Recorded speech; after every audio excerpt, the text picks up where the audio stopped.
There is a book in Chinese literary history that stands like a towering mountain, visible from every corner of the Chinese-speaking world. Its pages have been treasured for over 200 years, its verses have been memorized by children and recited by scholars, its voice echoes through centuries. From the imperial courts of old to the quiet rooms of modern homes, this book is called 300 Tang Poems, and today we are going to walk deep inside it together.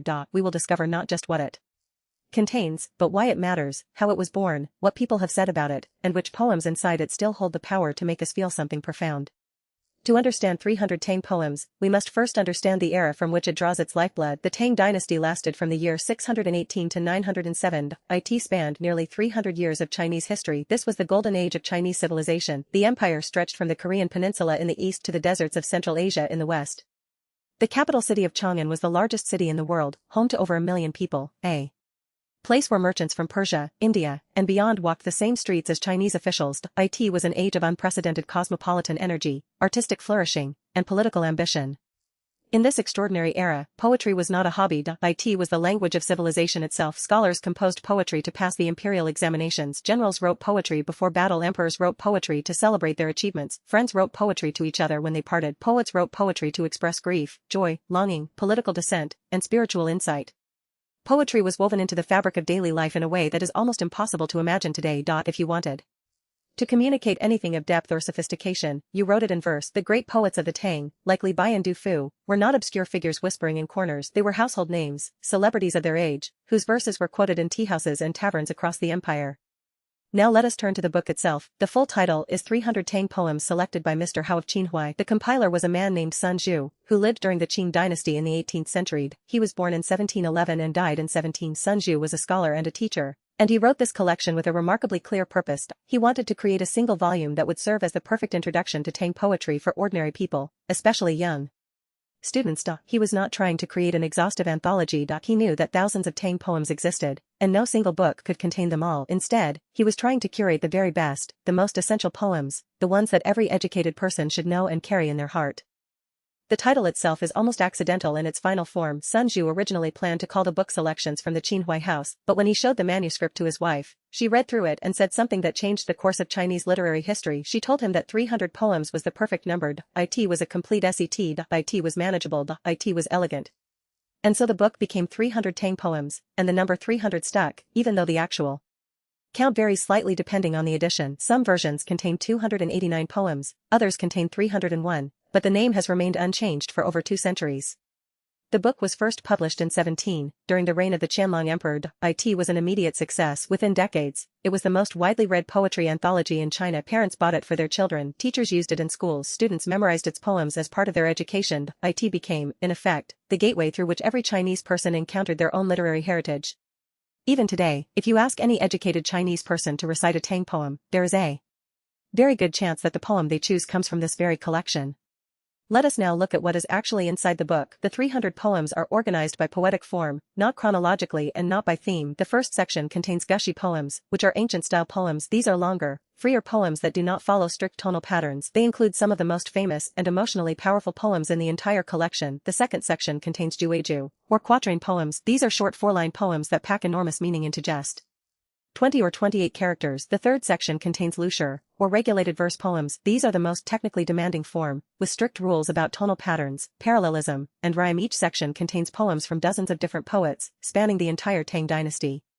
Among the most celebrated poems in the collection is Jing Cec by Li Bai, known in English as Quiet Night Thought. It is perhaps the most famous poem in all of Chinese literature. The poem is simple, almost childlike in its language, yet it captures something universal about the human experience. A man wakes in the middle of the night, sees the moonlight on the floor, and mistakes it for frost. He looks up at the moon and thinks of home. 4 lines. 20 characters, and in that tiny space, an entire world of loneliness and longing is contained. This is the power of Tang poetry at its most distilled.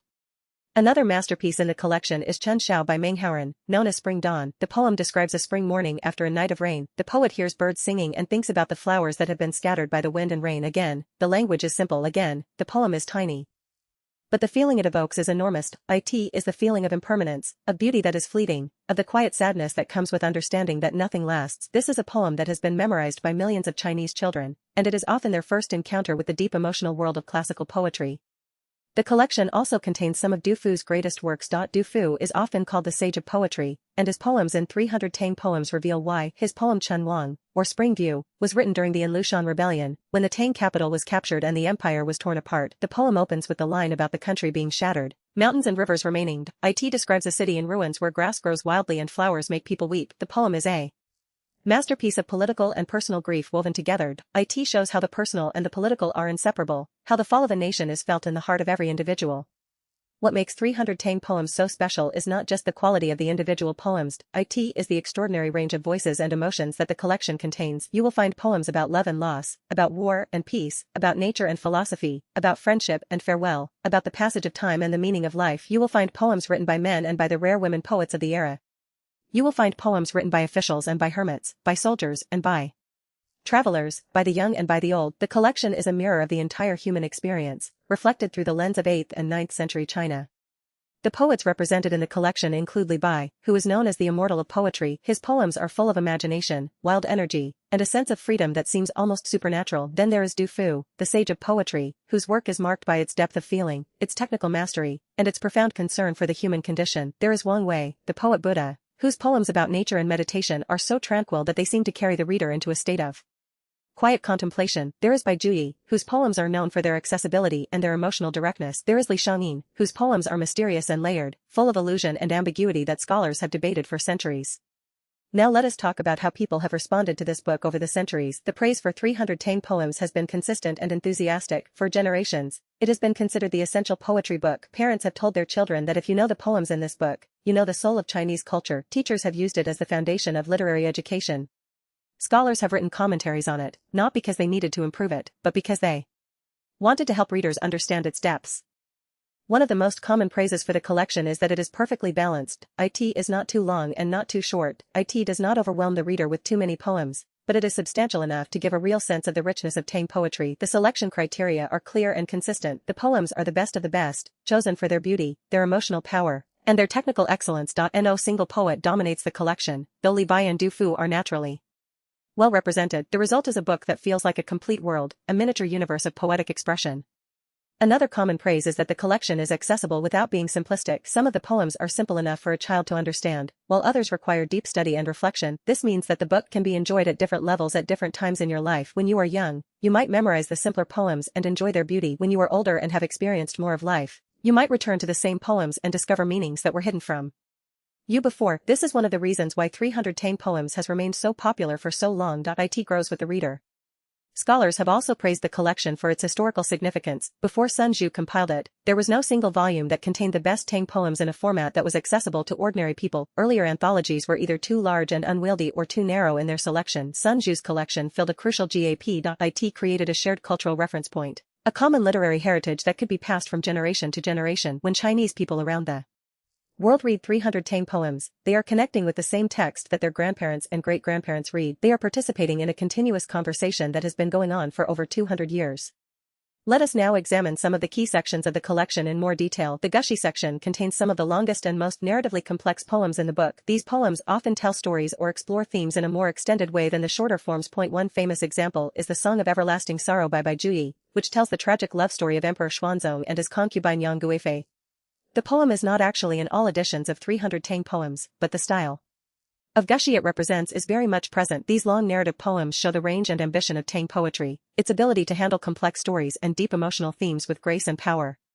The Jueju section is perhaps the most beloved part of the collection. These four-line poems are like diamonds, small but incredibly hard and brilliant. Each one is carefully crafted, every word chosen with precision. The best Jueju poems seem almost effortless, as if they were simply spoken rather than composed.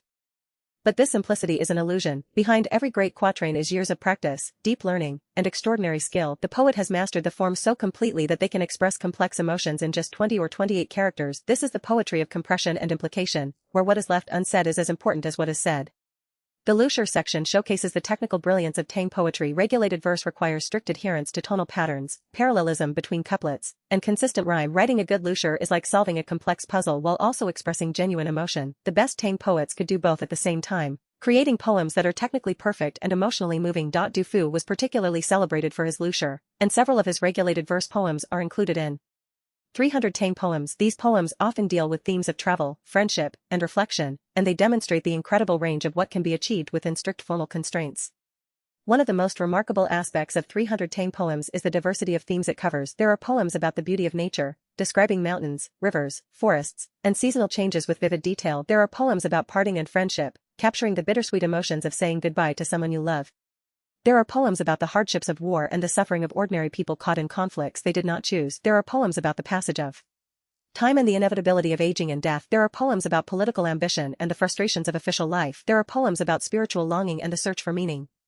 Consider the poem written by Wang Jihuan, Ascending the Stork Tower. The poem describes climbing a tall tower and seeing the vast landscape spread out below. The last two lines, which say that if you want to see 1,000 miles further, you must climb another story, have become one of the most quoted lines in Chinese literature. They are used as advice about the importance of continuous effort and perspective. The poem is simple, but its meaning extends far beyond its literal description. It is a poem about ambition, about the desire to see further and understand more, about the idea that there is always another level to reach. Another poem that deserves special attention is the one by Zhang Ji, titled Night Mooring by Maple Bridge. The poem describes a traveler who cannot sleep on an autumn night, hearing the crow cawing and the frost filling the sky. He sees the bright moon and the withered branches, and he hears the temple bell ringing in the distance. The poem captures a moment of profound loneliness and beauty, a moment where the external world and the internal emotional state are perfectly aligned. The image of thee has become one of the most iconic in Chinese poetry, evoking a sense of melancholy beauty that is almost tangible. The collection also includes poems that deal with social and political issues. Du Fu's poem about the official post, for example, describes the harsh realities of life for ordinary people under the weight of taxation and military service. These poems show that Tang poetry was not just about beauty and nature, but about the real world and the struggles of real people. The poets were not living in an ivory tower. They were witnesses to the joys and sorrows of their time, and they used their art to record what they saw. This gives the collection a depth and relevance that transcends its historical context. What people love most about 300 Tang Poems is its ability to speak across time. A poem written over 1,000 years ago can still move us today. The emotions are the same, the experiences are the same, the questions are the same. When we read about someone missing their home, we understand it immediately. When we read about the beauty of a spring morning, we feel it in our bodies. When we read about the pain of watching a friend leave, we feel the ache in our own hearts. This is the power of great literature, and 300 Tang Poems is one of the greatest collections of literature in human history. The collection has also had a profound influence on Chinese education. For generations, children have learned to read and write by memorizing poems from this book. The poems are used to teach not just language and literature, but also morality and history. The stories behind the poems, the lives of the poets, the historical events they reference, all become part of a child's education. Learning 300 Tang Poems is not just about acquiring literary knowledge. It is about being initiated into a cultural tradition, about learning to think and feel in a certain way, about connecting with the collective memory of a civilization. In recent decades, the collection has also gained international recognition. Translations into English and other languages have introduced Tang poetry to readers around the world. Scholars have studied the poems for their literary merit, their historical value, and their philosophical insights. The collection has been compared to other great anthologies of world literature, and it holds its own. The beauty and depth of these poems is not dependent on cultural context. They speak to universal human experiences, and anyone, regardless of their background, can find meaning and pleasure in them. Let us now look more closely at some of the specific poems that make this collection so extraordinary. There is a poem by Li Bai called Looking at the Waterfall at Mount Lu, which describes a waterfall cascading down from a great height. The poem uses vivid imagery and imaginative language to capture the power and beauty of nature. The famous line about the waterfall seeming to fall from the sky for 3,000 feet has become one of the most recognizable images in Chinese poetry. It shows Li Bai's ability to combine precise observation with wild imagination, creating images that are both realistic and fantastical. There is also a poem by Du Fu called Spring Day in the Capital, which describes the beauty of spring in the city and the poet's feelings about the state of the empire. The poem contrasts the natural beauty of the season with the political turmoil of the time, creating a powerful sense of irony and sorrow. This technique of using nature to reflect human affairs is one of the hallmarks of Tang poetry, and it is used masterfully throughout the collection. The natural world is never just a backdrop. It is an active participant in the emotional and philosophical landscape of the poems. Another important aspect of the collection is the variety of poetic voices. Some poems are written from the perspective of a lone traveler, reflecting on their journey and their place in the world. Others are written as letters to friends, expressing affection and concern. Still others are written as meditations on history, contemplating the rise and fall of dynasties and the impermanence of human achievements. This variety of perspectives makes the collection feel alive and dynamic. It is not a single voice speaking, but a chorus of voices, each contributing their unique perspective to the collective wisdom of the Tang dynasty. The emotional range of the collection is equally impressive. There are poems of joy and celebration, of grief and mourning, of love and longing, of anger and indignation, of peace and contentment. The poets were not afraid to express strong emotions, and they did so with a honesty and directness that can be surprisingly modern. The poem about missing your family can feel as relevant today as it did 1,000 years ago. A poem about the beauty of a sunset can evoke the same sense of wonder in a modern reader as it did in an 8th century reader. This emotional immediacy is one of the greatest gifts of the collection. The technical skill displayed in these poems is also remarkable. The poets mastered multiple forms, each with its own rules and conventions. They could write in the free-flowing style of Gushi, the compact intensity of Jueju, and the rigorous structure of Lusher. They could use classical allusions without making the poems inaccessible. They could create parallel structures that are both aesthetically pleasing and meaningful. They could manipulate sound and rhythm to enhance the emotional impact of their words. This technical mastery was not an end in itself. It was a tool for expressing the deepest human experiences with the greatest possible clarity and beauty. What makes 300 Tang Poems truly special is the way it combines beauty with wisdom. These are not just pretty words arranged in pleasing patterns. They are poems that think, that question, that seek to understand the world and our place in it. They deal with fundamental questions about life and death, about love and loss, about time and memory, about the relationship between the individual and society. The poems offer no easy answers, but they offer something perhaps more valuable. They offer the experience of thinking deeply about these questions, of feeling their weight and complexity, of finding beauty even in difficulty and sorrow.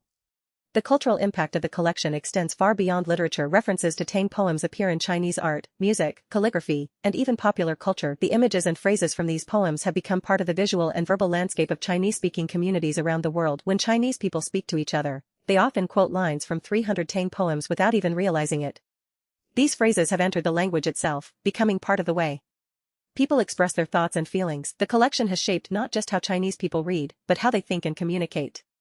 For anyone who wants to understand Chinese culture, 300 Tang Poems is essential. You cannot understand Chinese art without understanding the poetic tradition that influenced it. You cannot understand Chinese philosophy without understanding the way poets thought about nature, time, and human relationships.